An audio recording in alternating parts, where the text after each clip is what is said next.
juga kita dapat berkumpul di acara diseminasi penerapan budaya positif sebagai perwujudan merdeka belajar guru penggerak angkatan 9 SDN 005 dengan keadaan sehat walafiat. Amin Allahumma amin. Salawat dan salam kita hadiahkan kepada junjungan kita Nabi Muhammad SAW. Semoga kelak di yaumil akhir mendapat syafaatnya. Amin Allahumma amin.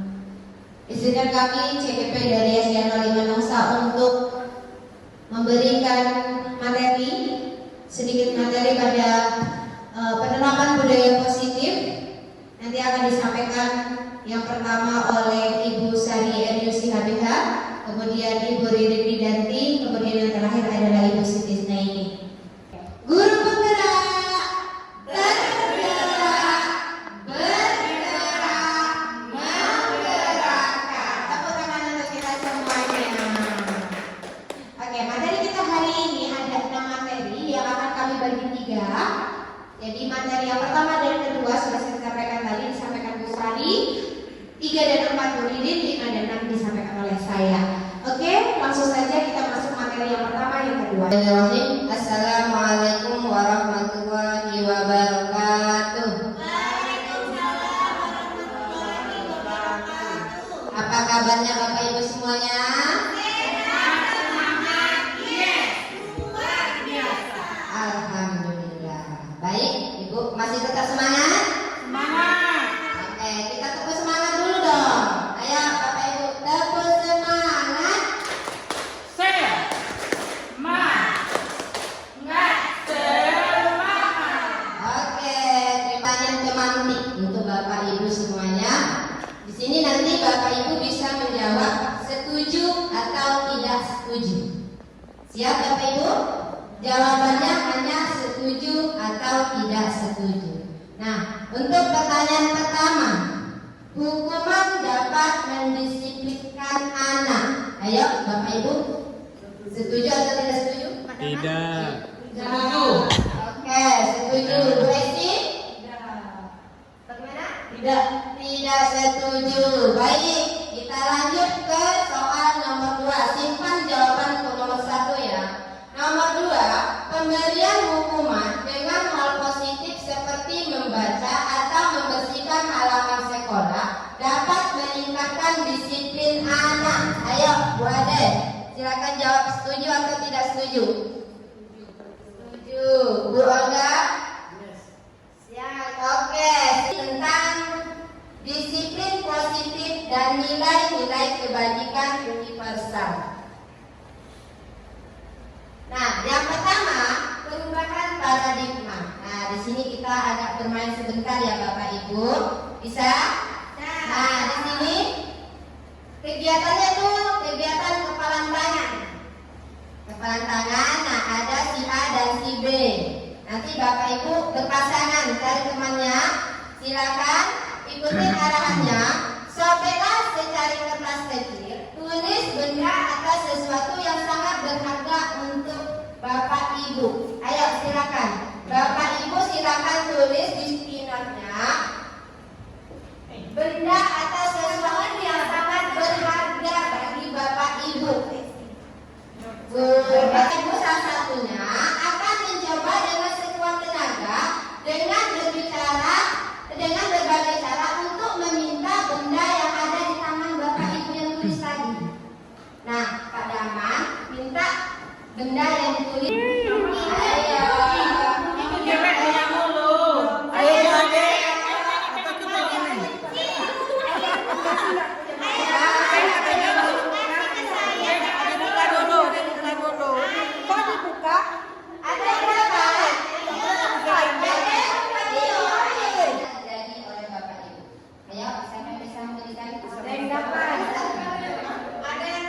Mempertahankan yang apa?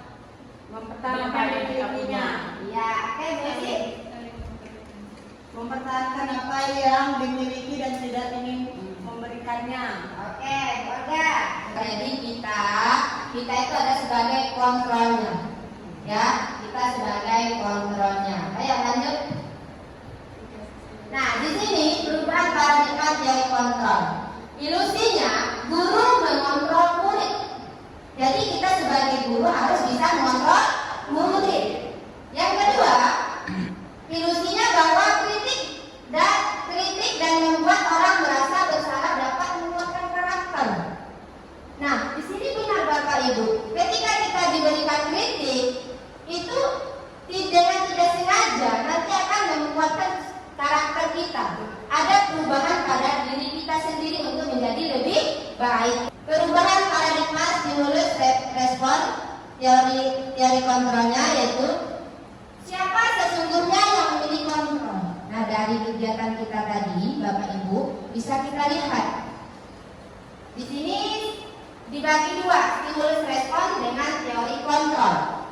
Stimulus respon, kita mencoba mengubah orang agar berpandangan sama dengan kita. Sementara di teori kontrolnya kita berusaha memahami pandangan orang lain tentang dunia. Yang kedua, perilaku buruk dilihat sebagai suatu kesalahan. Teori kontrolnya semua perilaku memiliki tujuan. Kita memaknai apa itu disiplin. Ada yang bisa Bapak Ibu menyampaikan makna disiplin? Selain dari yang Pak. Menurut Pak Daman, disiplin apa? Mentaati peraturan. Buka, disiplin apa? Disiplin itu berasal dari bahasa Latin yang katanya disiplina, yang artinya belajar. Jadi disiplin itu artinya belajar. Makna asal dari kata ini berkonotasi dengan disiplin diri dari murid-murid. Ya, yang ketiga, disiplin diri membuat orang menggali potensinya menuju sebuah tujuan apa yang dia hargai. Dan namun dalam budaya kita, makna kata disiplin telah berubah menjadi sesuatu yang dilakukan seseorang pada orang lain untuk mendapatkan kepatuhan. Di sini cenderung umum adalah untuk menghubungkan kata disiplin dengan ketidaknyamanan, bukan dengan apa yang kita hargai atau pencapaian suatu tujuan yang mulia. Itu makna dari kata disiplin. Belajar nilai-nilai kebajikan universal. Oke Bapak Ibu, sudah pernah dengar nilai-nilai kebajikan? Pak Daman, sudah pernah dengar nilai kebajikan? Belum? Bu Esi? Belum. Oke, nah nilai-nilai kebajikan adalah sifat-sifat positif manusia yang merupakan tujuan mulia yang ingin dicapai setiap individu. Jadi nilai-nilai kebajikan itu adalah nilai-nilai positif manusia.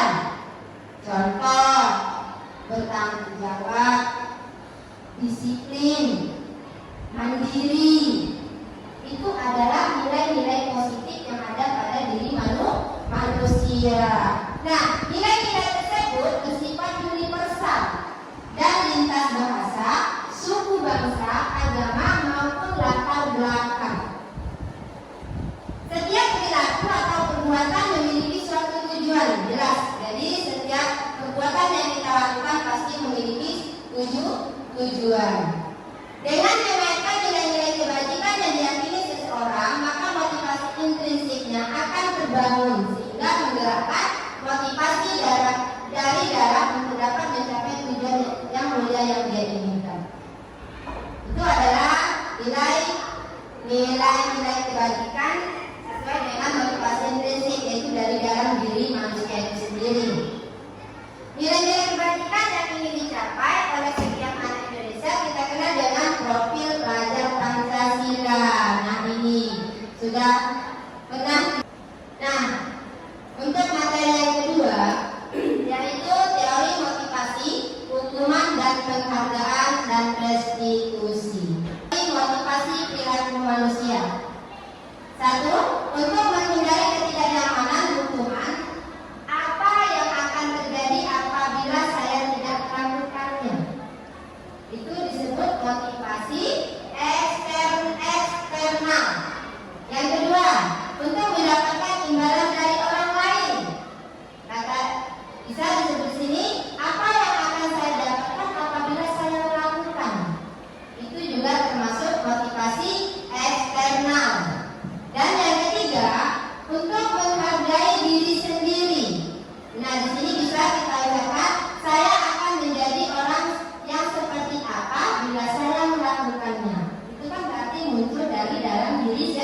sendiri. Jadi disebut motivasi internal. Inilah adalah tujuan salah satu untuk menciptakan disiplin positif. Lanjut. Nah, menurut Hajar Dewantara, merdeka itu artinya tidak hanya terlepas dari perintah, akan tetapi juga cakap buat memerintah diri sendiri. Nah, itu tadi Bapak Ibu, kita adalah sebagai kontrolnya. Yang bisa mengontrol diri kita adalah diri kita sendiri. Jadi kita sebagai kontrolnya. Dihukum oleh penghargaan. Nah, ini dihukum oleh penghargaan bahwa penghargaan berlaku sama dengan hukuman. Dalam arti meminta atau membujuk seseorang melakukan sesuatu untuk memenuhi suatu tujuan tertentu dari orang yang meminta atau membujuk. Dorongan eksternal dan akan ada faktor ketergantungan. Adapun beberapa faktor dari pemberian penghargaan. Pertama, pengaruh jangka pendek dan jangka panjang. Itu kalau kita dihukum oleh penghargaan. Ya, penghargaan juga akan mematikan kreativitas dan penghargaan akan mengurangi motivasi intrinsik, motivasi dalam diri kita sendiri. Itu kalau dihukum oleh penghargaan. Bentuk program kebajikan ini sebagai apresiasi ya. Nah, dalam memberikan apresiasi atau pengakuan perlu diingat ada beberapa hal. Yang pertama, beri pengakuan secara khusus. Jadi bisa kita berikan pengakuan secara khusus kepada peserta didik kita. Kedua, beri pengakuan secara pribadi. Bisa kita panggil anaknya, kita berbicara dengan murid kita. Yang ketiga, beri pengakuan kepada semua murid. Bisa secara bergantian. Yang keempat, kemarin saya perhatikan rasa empatimu besar sekali pada saat menolong murid baru di sekolah kita. Kata kemarin saya perhatikan itu adalah pembukanya. Awal kita untuk melakukan dialog bersama murid kita. Nah, kata rasa empatimu besar sekali itu termasuk pada nilai kebajikan, nilai positif yang ada pada diri manusia tadi. Dan pada saat menolong murid baru di kelas kita itu situasinya gitu. Jadi ketika kita hukuman dan konsekuensi. Nah, di sini saya minta Bapak Ibu di mejanya sudah ada kertas pinot. Nah, silakan Bapak Ibu tulis jawabannya. Di sini ada tindakannya. Tindakannya ada hukum, jawabannya pilih salah satu, hukuman atau konsekuensi. Silakan Bapak Ibu jawab. Urutkan saja nomor 1, nomor 2, nomor 3, nomor 4, nomor 5, nomor 6, nomor 7. Ada 7 pertanyaan. Silakan Bapak Ibu tulis jawabannya, hukuman atau konsekuensi. Buku kalimat, saya tidak akan terlambat lagi karena terlambat datang ke sekolah. Itu hukuman atau konsekuensi. Yang kedua, lari mengelilingi lapangan basket 2 kali karena terlambat hadir. Hukuman atau konsekuensi. Yang ketiga, murid diminta untuk push up 15 kali karena tidak menggunakan masker ke sekolah. Hukuman satu orang untuk menjawab dari ke-7 pertanyaan, jawabannya saja. Nomor satu hukuman. Oke, lanjut nomor 2. 2 hukuman. 3 hukuman. 4 konsekuensi. 5 konsekuensi. 6 konsekuensi. 7 konsekuensi. Oke, terima kasih. Tepuk tangan dong untuk Berarti. Nah, silakan mari kita lihat apa jawabannya. Ayo, Bapak Ibu silakan lihat jawabannya. Nomor 1, mencatat 100 kali dalam buku kalimat saya tidak akan terlambat lagi karena terlambat datang ke sekolah. Benar ya Bapak Ibu? Apa? Itu adalah hukuman. Benar. Lari mengelilingi lapangan basket 2 kali karena terlambat hadir di sekolah. Benar apa Bu? Hukuman. Iya. Murid diminta untuk push up 15 kali karena tidak menggunakan masker di sekolah. Hukuman. Perbedaan hukuman dan konsekuensi. Hukuman. Apa itu hukuman? Yang pertama, sesuatu yang menyakitkan harus terjadi. Benar nggak Bapak Ibu? Konsekuensi, sesuatu memang harus terjadi. Dua, hukuman membuat anak sakit baik fisik maupun hati untuk jangka waktu yang lama. Jadi ketika kita memberikan hukuman kepada peserta didik, itu bisa menyakitkan baik dari fisiknya maupun hatinya. Yang lebih parah nanti itu hatinya kalau diluka. Itu jangka panjang. Sedangkan konsekuensi membuat anak merasa tidak nyaman dalam jangka waktu pendek. Jadi kalau kita anak melakukan kesalahan, kita kasih konsekuensi, dia tidak merasa nyaman, dia tidak merasa nyaman, tapi dalam waktu yang pendek sebentar. Anak membenci kedisiplinan. Kalau hukuman Bu, kita beri hukuman, anak itu akan membenci itu apanya disiplin, itu dia akan sangat membenci sekali. Nah, kalau konsekuensi, anak akan menghargai disiplin.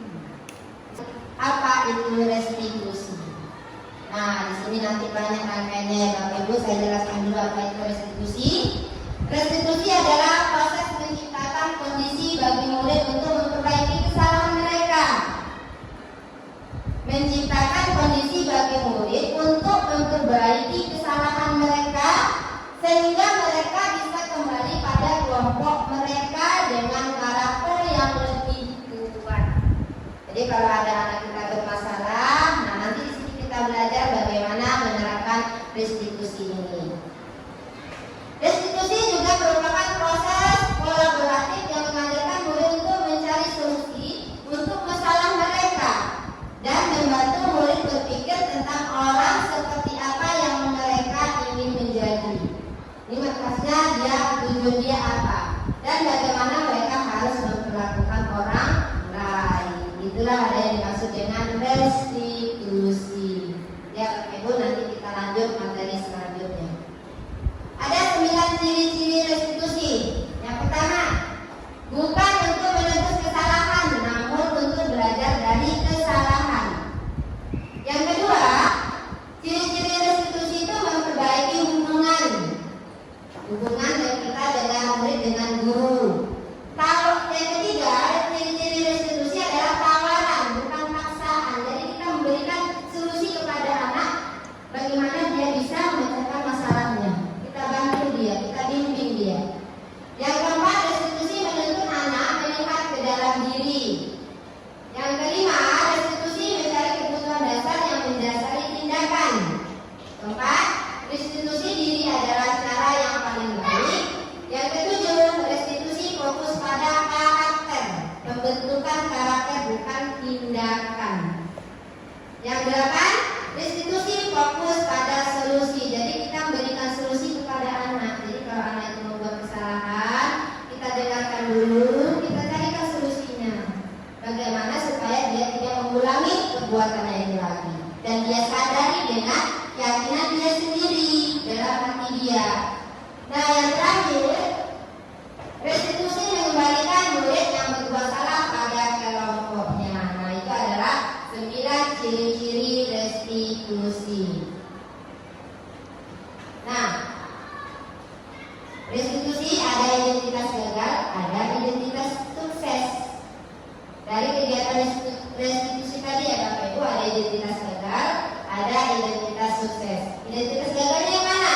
Hukuman, kita memberikan hukuman, itu adalah identitas gagal. Sedangkan identitas sukses itu adalah menciptakan disiplin. Itu dengan cara kita berikan konsekuensi atau restitusi. Mungkin sekarang kita masih di tahap konsekuensi. Nah, pelan-pelan nanti kita ke tahapan restitusi. Nah, seharusnya kita lakukan sebagai seorang guru. Ya Bapak Ibu ya. Jadi identitas gagal itu adalah ketika kita memberikan hukuman kepada anak. Karena itu adalah merupakan perbuatan yang negatif.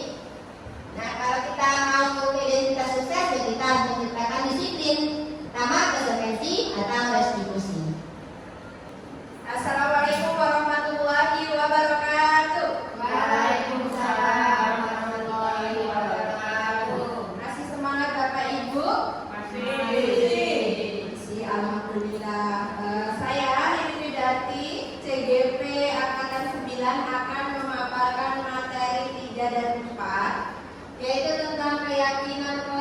dan kebutuhan dasar manusia. Jadi di sini sebelum saya menyampaikan keyakinan kelas, saya ingin melakukan ice breaking dulu supaya lebih semangat lagi. Ini ada 3 tepuk. Tepuk 1 bunyinya ini. Indonesia. Ya, tapi setelah tepuk itu bilang hu. Yang pertama. Tepuk yang kedua. Tepuk 2. Hu. Ya, tadi pertama bukan. Kalau tepuk yang kedua ha ya. Tepuk 2. Ha. Tepuk yang ketiga yes. Tepuk 1. Hu. Tepuk 2. Ha. Tepuk 3. Yes. 1, 2, 3. Hu. Ha. Yes. Oke, tepuk tangan untuk kita semua. Oke, kita lanjutkan untuk materi yang ketiga yaitu keyakinan kelas. Tentu Bapak Ibu sudah sering mendengar tentang keyakinan kelas. Di sini yang saya akan tanyakan, apakah Bapak Ibu semua sudah membuat keyakinan kelas di kelas masing-masing? Ada yang sudah? Belum, ada yang belum. Jadi kenapa tidak peraturan saja? Mengapa harus diganti menjadi keyakinan kelas? Nah, siapa yang bisa menjawab mengapa tidak peraturan saja? Kalau dulu kan namanya peraturan. Nah, sekarang diganti, kenapa harus keyakinan kelas? Ayo, Pak Daman. Kenapa Pak? Tidak peraturan saja. Karena keyakinan lahir dari diri kita sendiri. Kalau peraturan?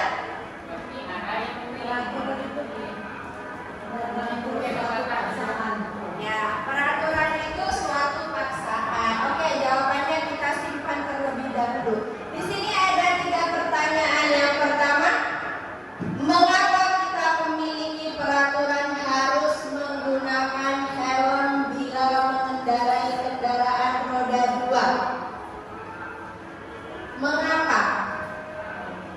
Mengapa Bu Esi? Ya, kita yakin. Pokoknya yakin kalau menggunakan helm terhindar dari hukuman sanksi-sanksi. Oke, kata Bu Esi, karena Bu Esi yakin kalau menggunakan helm, Bu Esi bisa terhindar dari hukuman Pak Polisi ya, Bu Esi. Apakah itu termasuk keyakinan atau aturan? Aturan. Oke. Yang kedua kita simpan dulu, itu aturan yang pertama. Yang kedua, mengapa kita memiliki peraturan 3M? Menggunakan masker, mencuci tangan, dan menjaga jarak 1,5 meter agar terhindar dari penyakit. Menurut Ibu, pertanyaan yang kedua itu peraturan atau keyakinan? Keyakinan. Ibu merasa yakin kalau menggunakan masker, mencuci tangan itu akan terhindar dari virus atau penyakit. Yang ketiga, mengapa kita memiliki peraturan harus datang tepat waktu pada saat mengikuti pelatihan? Mengapa kita memiliki peraturan harus datang tepat waktu pada saat mengikuti pelatihan? Supaya tidak diberi hukuman. Ya, supaya tidak diberi hukuman. Jadi, menurut Bapak Ibu, ketiganya itu adalah aturan ya, betul? Betul. Jadi perbedaannya peraturan dan keyakinan itu, mengapa dari peraturan diubah menjadi keyakinan? Kalau peraturan itu hanya satu arah Bapak Ibu. Jadi yang memberi cuma satu, yang melaksanakan terpaksa melakukan supaya tidak ada hukuman.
Siswanya kita libatkan atau tidak? Tidak. Berarti siswanya secara tidak langsung dia mengikuti secara terpaksa, betul? Betul. Nah, peraturan kelas yang akan kita ubah menjadi keyakinan kelas. Keyakinan kelas tadi kan kesepakatan antara siswa dan guru. Tentunya ketika keyakinan kelas ini sudah dibuat, siswa akan mengikutinya dengan sendirinya tanpa keterpaksaan. Dan ketika keyakinan kelas ini sudah berjalan di kelas kita, maka nanti akan terciptanya lingkungan yang positif. Lingkungan yang positif. Setelah lingkungan positif akan menimbulkan budaya positif baik di lingkungan sekolah, di lingkungan rumah maupun di lingkungan masyarakat. Jadi anak-anak itu sudah terbiasa melakukan nilai-nilai positif yang terkandung dari keyakinan kelas yang sudah disepakati. Karena keyakinan kelas itu tadi mengandung nilai-nilai positif seperti yang Bu Sari jelaskan. Lanjut. Nah, di layar ada 2 kesepakatan kelas. Menurut Bapak Ibu, yang mana yang merupakan keyakinan kelas dan berikan alasannya? Menurut Bu Ade deh. Yang mana yang merupakan keyakinan kelas? Yang sebelah kanan atau sebelah kiri? Yang merupakan keyakinan kelas sebelah kanan. Kanan. Sebelah kanan menurut Bu Esi. Sebelah dua. Oke, betul sekali. Tepuk tangan dong untuk Bu Esi. Ya, jadi di sini dari kedua kesepakatan kelas ini merupakan keyakinan kelas. Semuanya keyakinan kelas. Bisa dilihat dari kata-katanya. Kata-katanya mengandung nilai-nilai positif. Kemudian selain itu yang menyepakati antara guru dan siswa. Kegiatan pendalaman keyakinan. Jadi keyakinan itu ada 3 kategori ya Bapak Ibu. Ada hormat, bekerja, diterima, dan dimiliki. Hormat itu artinya kami itu seluruh anggota kelas meyakini bahwa sangat penting untuk menghormati semua orang dan barang milik orang lain. Yang kedua, bekerja. Artinya kami meyakini bahwa sangat penting untuk mengerjakan segala pekerjaan atau mengikuti kegiatan yang telah ditugaskan. Yang ketiga, diterima dan dimiliki. Artinya kami meyakini bahwa sangat penting. Ini ada tabel Y dan tabel T. Kalau tabel Y itu ada terlihat, terdengar, dan berperilaku. Kemudian yang tabel T itu ada tampak seperti dan tidak tampak seperti. Untuk penjelasannya slide berikutnya.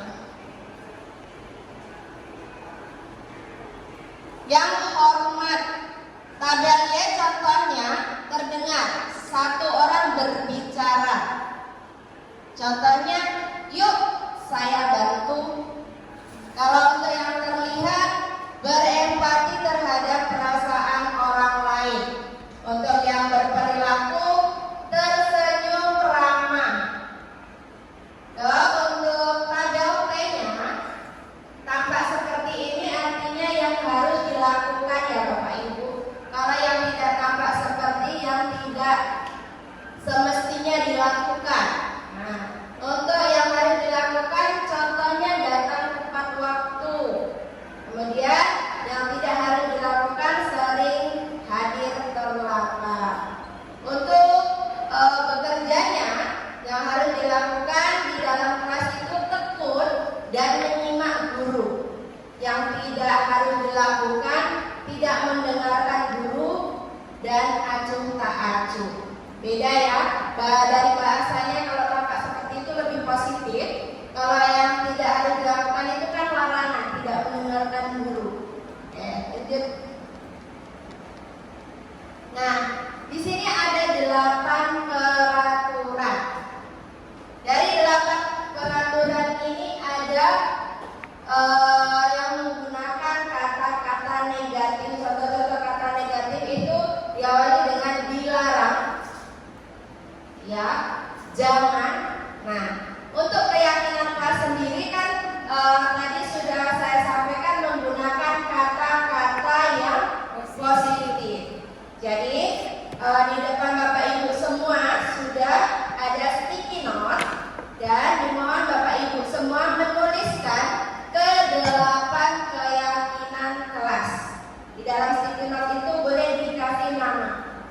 Contohnya 1, selalu kembalikan buku ke tempatnya. Nah, nilai apa, nilai positif apa yang ingin diterapkan di dalam kelas itu? Seperti yang Ibu Sari sampaikan tadi, nilai positif itu ada tanggung jawab, menghargai, disiplin. Nah, di peraturan nomor 1 ini nilai positif apa yang ingin diterapkan di dalam kelas?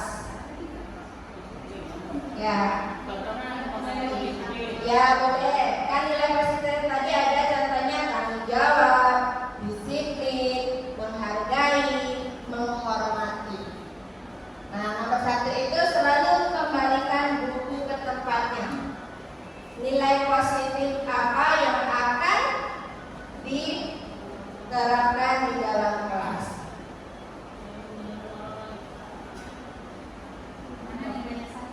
Ya, nilai positifnya. Ya, saya kasih contoh ya. Nomor 1 selalu kembalikan buku ke tempatnya. Berarti nilai positif yang diterapkan di kelas itu bertanggung jawab. Anak-anak diminta untuk bertanggung jawab dalam mengembalikan buku ke tempatnya. Yang kedua, dilarang mengganggu orang lain. Nah, nilai positifnya apa? Hadir di sekolah 15 menit sebelum pembelajaran dimulai.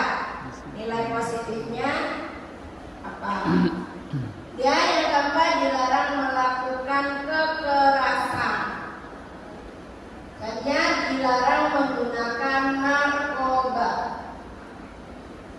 bergantian atau menunggu giliran, gunakan masker, dan yang terakhir jangan berlari di kelas atau koridor. Maka Pak Daman sudah menulis semua. Setelah itu, tolong tempelkan di kertas yang sudah menyayangi kesehatan disiplin, kerapian. Oke. Mantap Pak Daman. Ya. Selanjutnya kita akan koreksi nilai apa yang terkandung dalam peraturan yang ada di papan proyektor ini. Tapi sebelumnya saya meminta salah satu dari Bapak Ibu untuk membacakan hasil nilai positif yang Bapak Ibu tuliskan secara mandiri. Boleh, Bu Ade? Bacakan ke depan ya Bu Ade. Yang sudah tanggung jawab, yang kedua saling menghargai, yang ketiga disiplin, yang keempat saling menyayangi, yang kelima kesehatan, 6 disiplin, 7 kesehatan, 8 disiplin. Oke, terima kasih. Terima kasih Bu Ade. Oke, Bu Ade sudah membacakan. Kemudian mari kita koreksi bersama-sama. Yang pertama, selalu kembalikan buku ke tempatnya. Nilai positif yang diterapkan adalah tanggung jawab. Yang kedua, dilarang mengganggu orang lain. Yang diterapkan adalah nilai positif menghormati orang lain. Hadir di sekolah 15 menit sebelum pembelajaran dimulai. Menghormati orang lain atau berkomitmen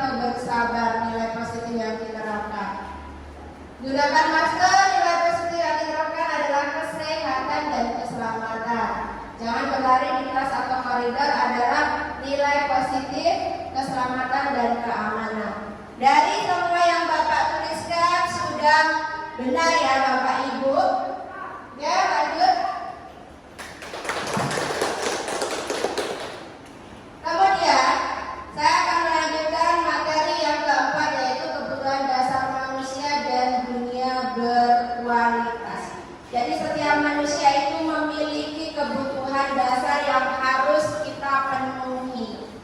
Ya.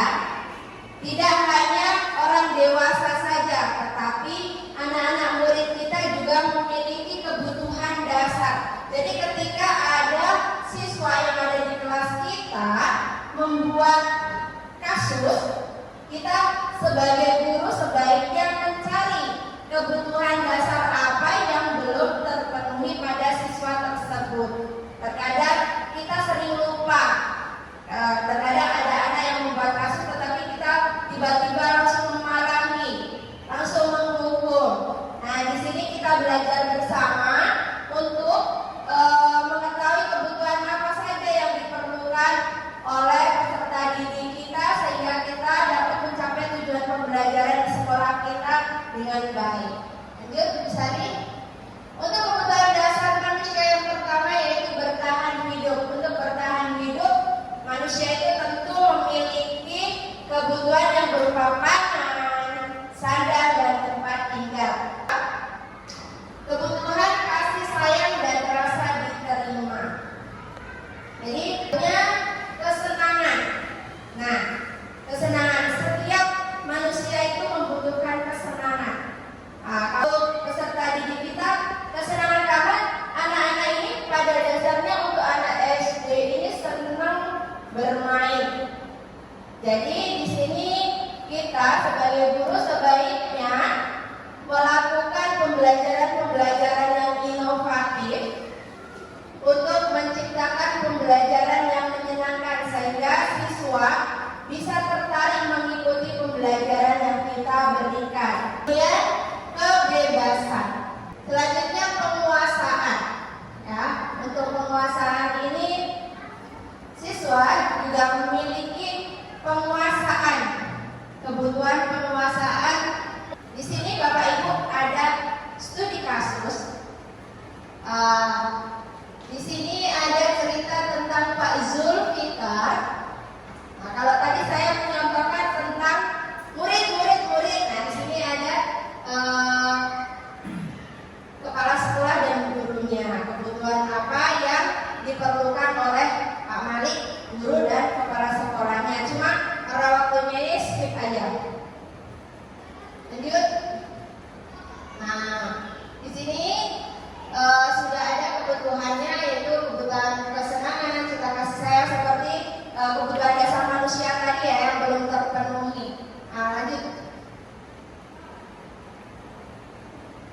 Nah, dari kesimpulan keyakinan kelas dan kebutuhan dasar manusia tadi yang perlu kita pelajari, setiap manusia memiliki kebutuhan dasar. Setiap manusia memiliki keinginan yang harus kita penuhi. Jadi kita sebagai guru harus berupaya memenuhi kebutuhan kita sendiri dan juga memenuhi kebutuhan dasar siswa kita sehingga pembelajaran kita menjadi pembelajaran yang bermakna.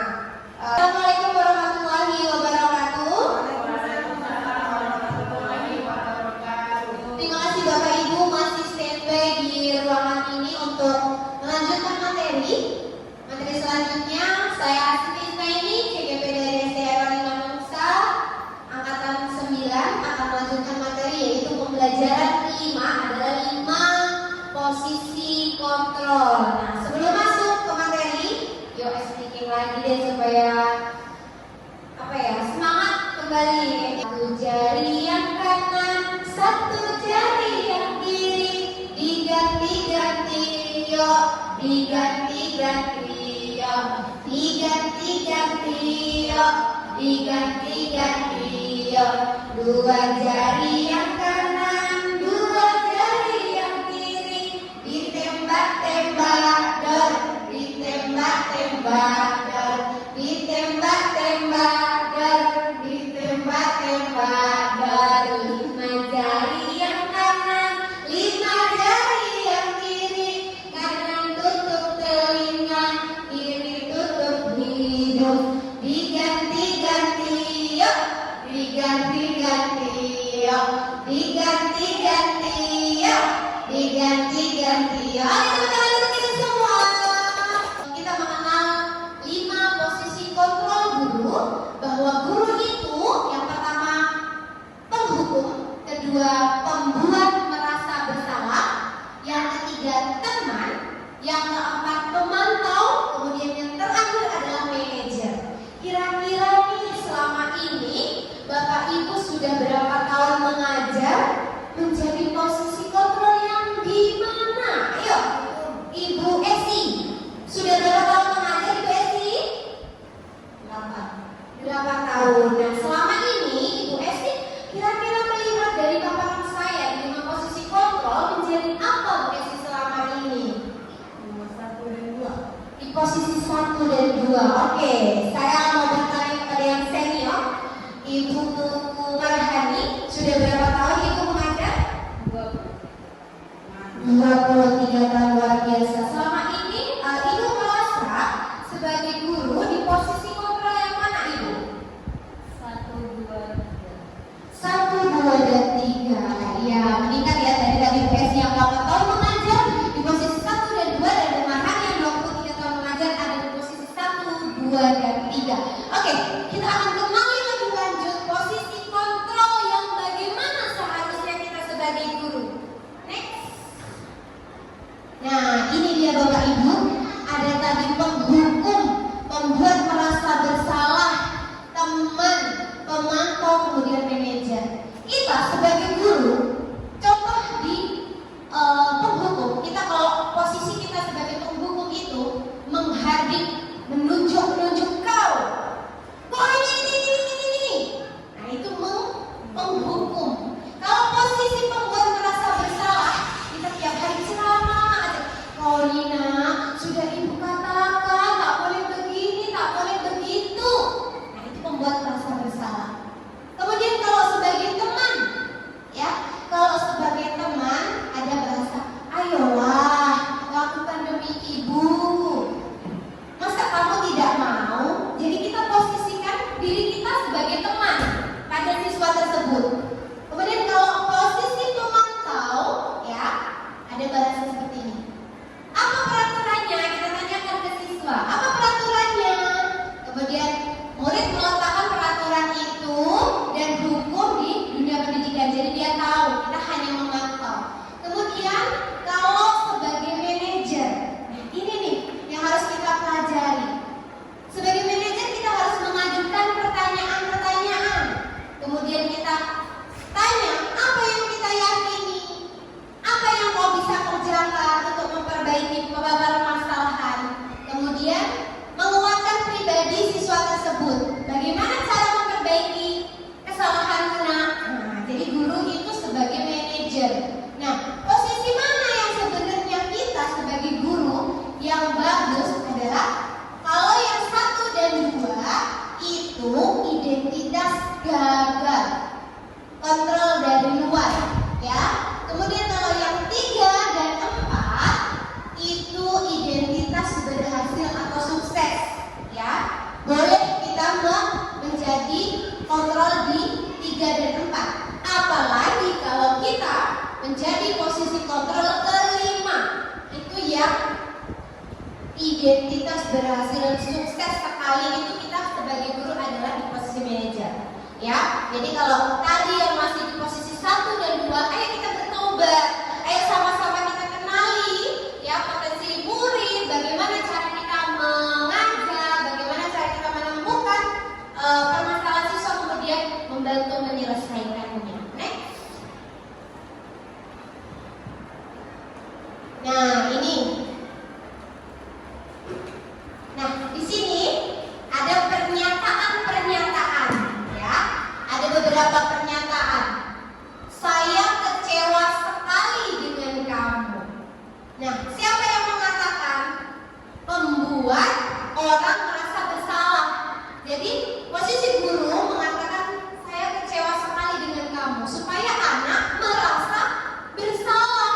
Kita menjadi kontrol di posisi guru, pembuat merasa bersalah. Kemudian kamu tidak pernah benar melakukannya.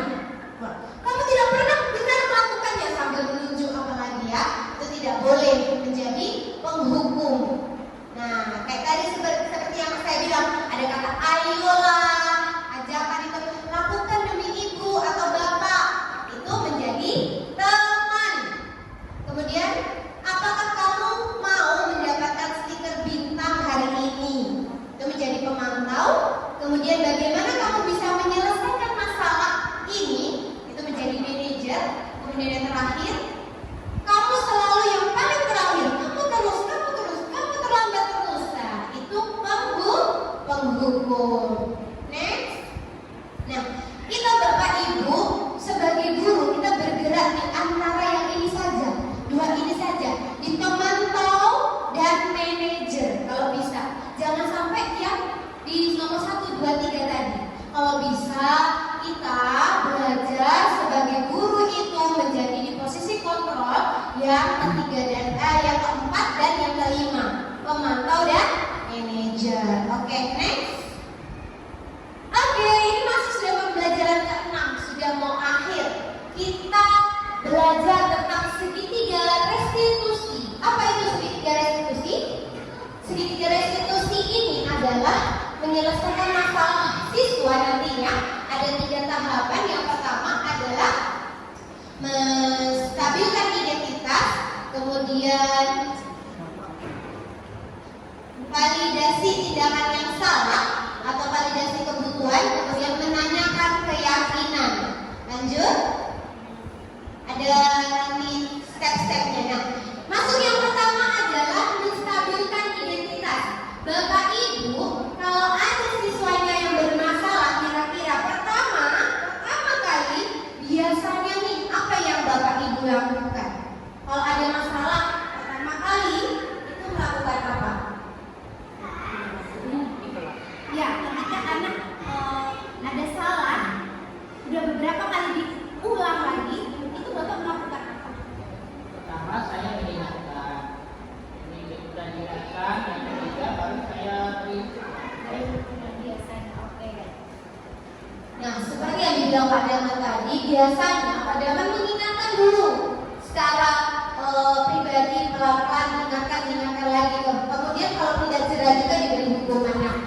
Langkah sebagai posisi kontrol tadi sebagai guru yang benar adalah kita sebagai manajer menggunakan segitiga restitusi. Yang pertama tadi adalah menstabilkan identitas untuk membuat anak yang merasa gagal karena berbuat salah menjadi positif terhadap dirinya.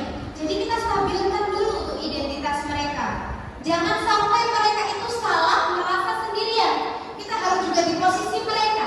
Ini ada beberapa pertanyaan dulu supaya menstabilkan identitas permasalahan murid tadi. Gurunya berkata, berbuat salah itu hal yang manusiawi, nak. Ya kan? Tidak ada manusia yang sempurna. Bapak Ibu juga pernah berbuat salah. Pernah nggak Bapak Ibu melakukan itu? Tidak. Pernah. Ada yang tidak, ada yang pernah. Yang kedua, validasi kebutuhan. Kebutuhan apa?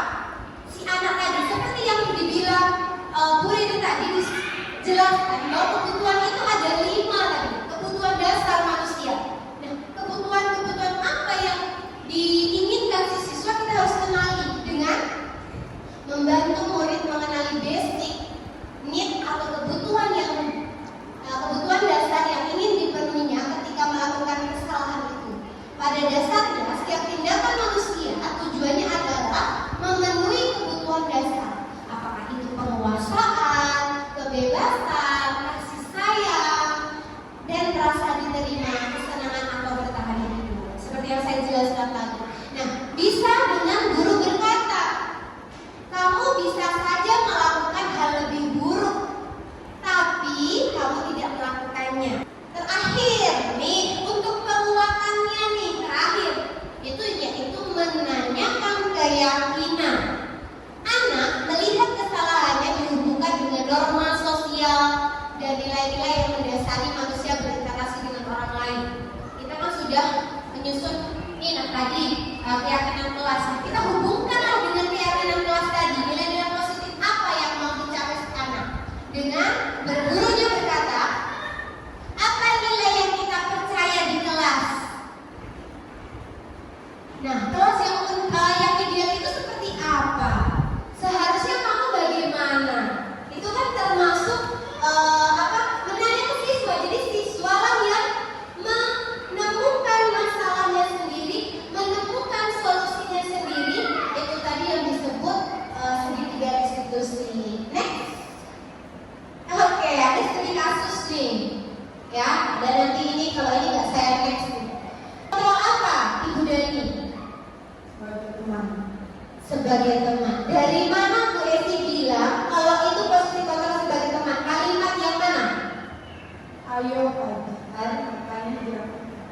Intinya di rumah aja. Oke, yang ayo Fajar, makanya jangan tidur-tiduran. Lain kali perhatikan posisi kontrol yang ke teman. Oke, kita akan lihat jawabannya.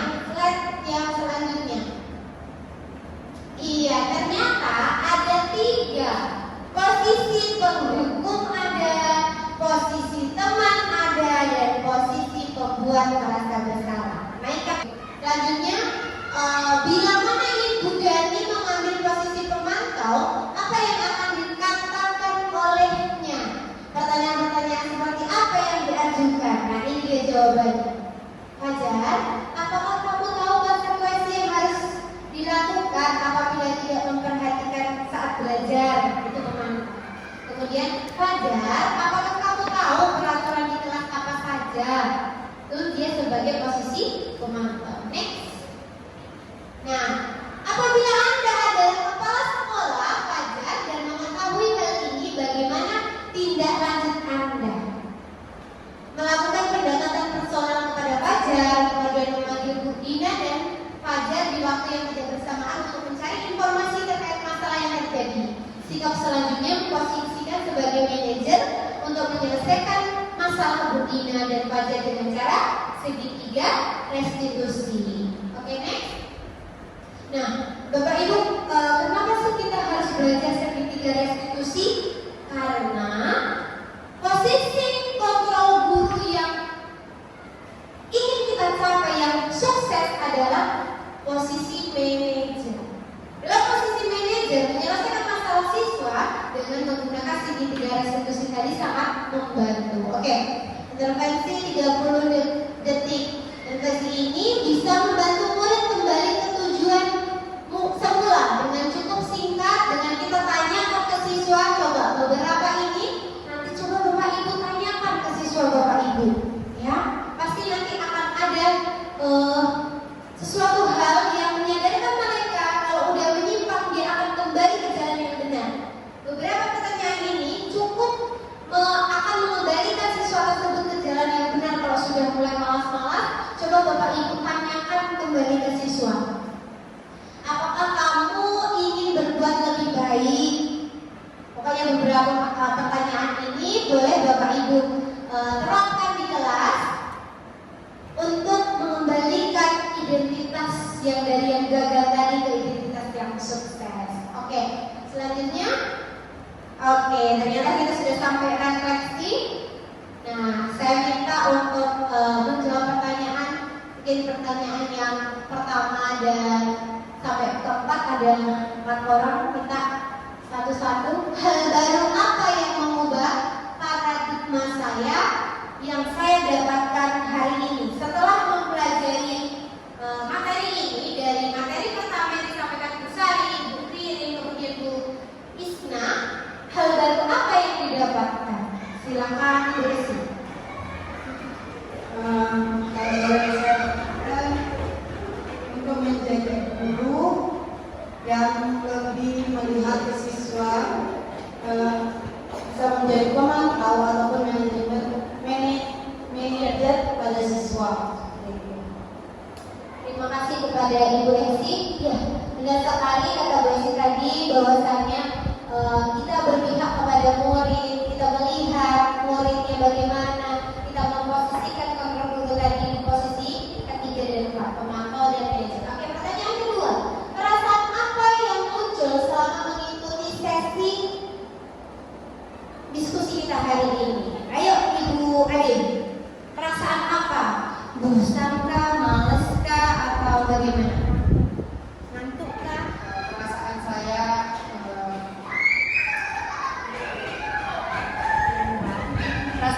adalah ternyata selama saya mengajar ada kesalahan-kesalahan yang saya lakukan kepada peserta didik. Dari sini saya belajar bagaimana untuk merubahnya ke depan menjadi lebih baik yang disenangi oleh siswa. Kita sudah untuk Bu Esi dan Bu Ari tadi sudah menjawab pertanyaan yang satu kedua. Bagus sekali ya jawaban ini ya. Bahwasanya kita merasa pernah berbuat dosa dan kita akan bertobat untuk memperbaikinya. Yang ketiga, peran mama seperti apa yang saya telah modul ini. Peran Among itu Bapak sebagai posisi kontrol yang di mana tadi?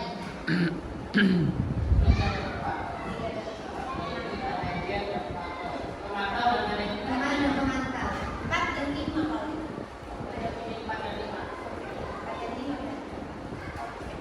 Nah, alhamdulillah berarti kita sudah sedikit sadar menyadarkan bahwa setelah mengikuti modul ini kita harus di posisi Among, posisi pemantau dan manajer. Saya akan menjadi Among yang seperti apa? Ya, tadi sama ya pertanyaan nomor 3 dan 4. Saya akan menjadi guru yang seperti apa itu? Yang dari posisi kontrol tadi.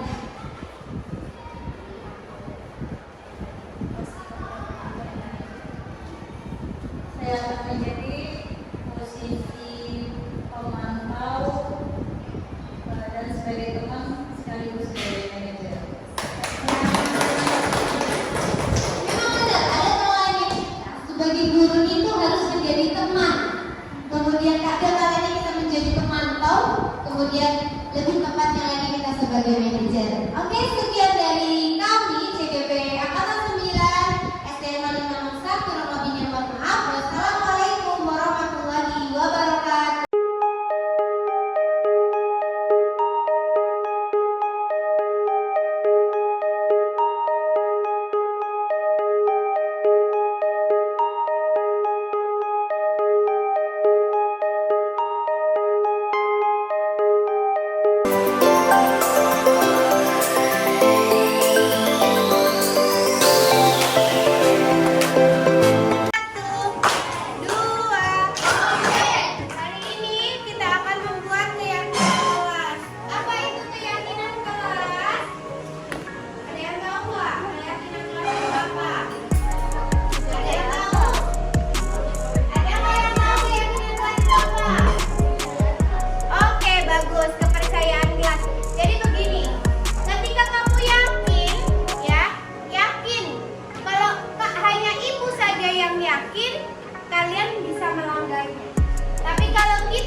warahmatullahi wabarakatuh. Perkenalkan, nama saya Raffi Sapura dari kelas 5B. Assalamualaikum warahmatullahi wabarakatuh. Perkenalkan, nama saya Atasya Kaila dari kelas 5B. Assalamualaikum warahmatullahi wabarakatuh. Perkenalkan, nama saya Samsia Dinda dari kelas 5B. Assalamualaikum warahmatullahi wabarakatuh. Perkenalkan, nama saya Rahima Azhara dari kelas 5B.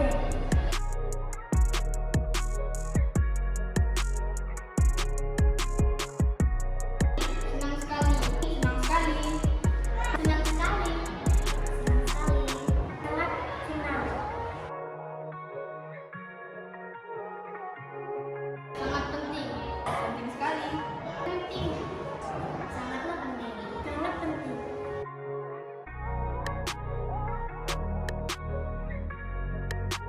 Kedisiplinan. Karena bisa meningkatkan kedisiplinan.